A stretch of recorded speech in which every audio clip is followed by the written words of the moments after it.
Good morning. Good morning. Today, I would like to broach the final chapter in Camus' The Plague.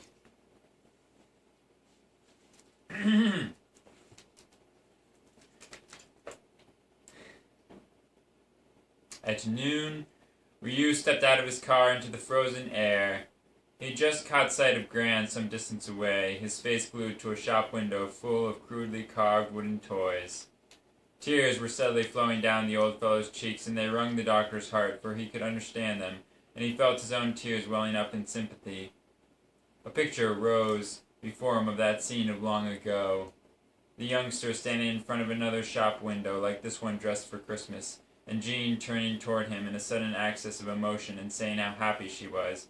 He could guess that through the mists of the past years, from the depth of his fond despair, Jean's young voice was rising, echoing in Gran's ears, and he knew also what the old man was thinking as his tears flowed, and he, Ryu, thought it too, that a loveless world is a dead world, and always there comes an hour when one is weary of prisons, of one's work, and of devotion to duty, and all one craves for is a loved face, the warmth and wonder of a loving heart. Gran saw the doctor's reflection in the window. Still weeping, he turned and leaning against the shop front watched Ryu approach.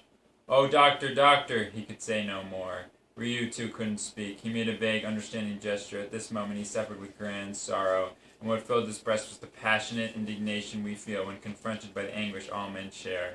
"Yes, Gran," he murmured. Moving on to part 5. Hope had returned, and with it a new zest for life. No man can live on the stretch all the time with his energy and willpower strained to the breaking point, and it is a joy to be able to relax at last and loosen nerves and muscles that were braced for the struggle. If the telegram, too, that he awaited brought good news, Ryu would be able to make a fresh start. Indeed, he had a feeling that everyone in those days was making a fresh start. He walked past the concierge's room in the hall. The new man, old Michel's successor, his face pressed to the window, looking on the hall, gave him a smile. As he went up the stairs, the man's face, pale with exhaustion and privation, but smiling, hovered before his eyes. Yes, he'd make a fresh start once the period of abstractions was over, and with any luck. And then it goes on to talk about the relief found when the plague is diminishing and moving on. At noon, the fever reached its climax. This is the last plague victim. A visceral cough racked the sick man's body, and he now was spitting blood. The ganglia had ceased swelling, but they were all still there, like lumps of iron embedded in the joints. Ryu decided that lancing them was impracticable. Now and then, in the intervals between bouts of fever and coughing fits, Teru still gazed at his friends, but soon his eyes opened less and less often, and the glow that shone out from the ravaged face in the brief moments of recognition grew steadily fainter. The storm lashing his body into convulsive movement lit it up with ever rarer flashes, and in the heart of the tempest he was slowly drifting, derelict. And now Ryu had before him only a mask-like face, inert, from which the smile had gone forever, this human form, his friend's. Lacerated by the spear thrusts of the plague, consumed by searing superhuman fires, buffeted by all the raging winds of heaven, was foundering under his eyes in the dark flood of the pestilence, and he could do nothing to avert the wreck. He could only stand unavailing on the shore, empty-handed and sick at heart, unarmed and helpless yet again under the onset of calamity. And thus, when the end came, the tears that blinded Ryu's eyes were tears of impotence, and he did not see Teru roll over, face to the wall, and die with a short, hollow groan, as if somewhere within him an essential cord had snapped.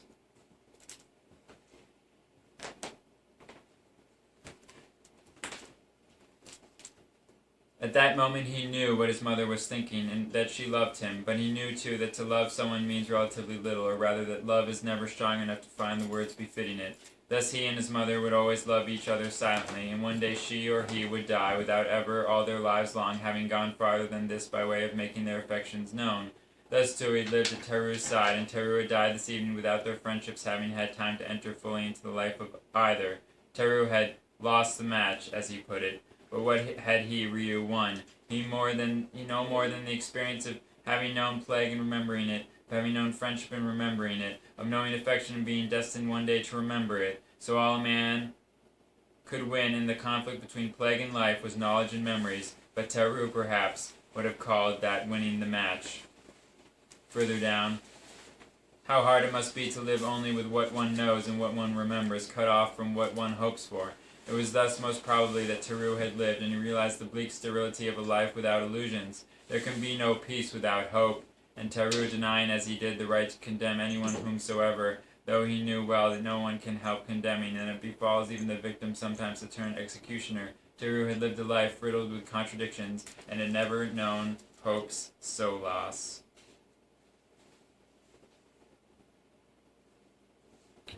For the first time, Ryu found that he could give a name to the family likeness that for several months he had detected in the faces in the streets.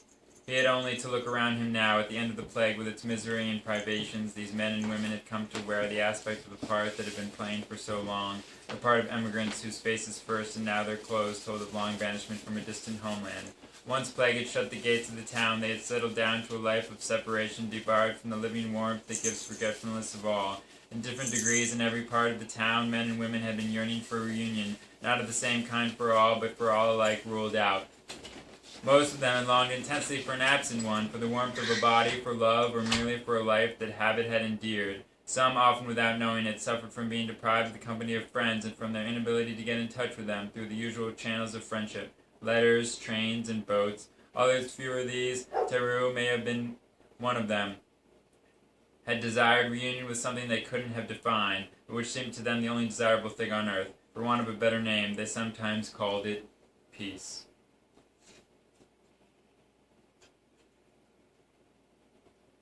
Now I would like to read to you from the final passages. Summoned to give evidence regarding what was a sort of crime, he had exercised the restraint that behooves a conscientious witness. All the same, following the dictates of his heart, he has deliberately taken the victim's side and tried to share with his fellow citizens the only certitudes that they had in common: love, exile, suffering. Thus he can truly say there was not one of their anxieties in which he did not share, no predicament of theirs that was not his. To be an honest witness, it was for him to confine himself mainly to what people did or said and what could be gleaned from documents. Regarding his personal troubles and his long suspense, his duty was to hold his peace.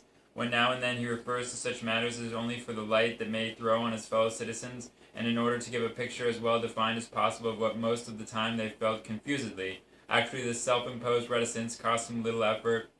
Whenever tempted to add his personal note to the myriad voices of the plague-stricken, he was deterred by the thought that not one of his sufferings but was common to all the others, and that in a world where sorrow is so often lonely, this was an advantage. Thus, decidedly, it was up to him to speak for all.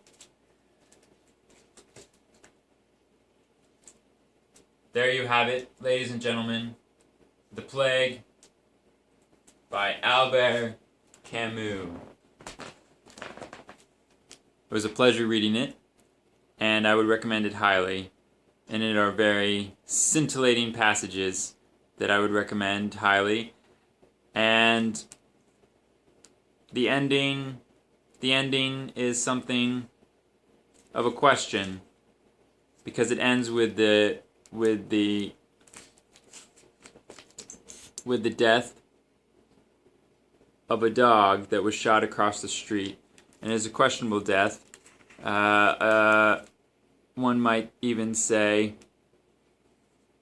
a death, the last death of the plague, a murder of a dog, is somewhat questionable in that it is a death which is without cause or meaning. The cause is a gunshot from a window, but it is a death that nonetheless, he knew that the tale he had to tell could not be one of a final victory, be only the record of what had to be done, and what assuredly would have to be done again in the never-ending fight against terror and its relentless onslaughts, despite their personal afflictions, by all who, while unable to be saints but refusing to bow down to pestilences, strive their utmost to be healers. And indeed, as he listened to the cries of joy rising from the town, Ryu remembered that such joy is always imperiled. He knew that those jubilant crowds did not know, but could have learned from books, that the plague bacillus never dies or disappears for good, that it can lie dormant for years and years in furniture and linen chests, that it bides its time in bedrooms, cellars, trunks, and bookshelves, and that perhaps the day would come when, for the bane and the enlightening of men, it would rouse up its rats again and send them forth to die in a happy city. The end.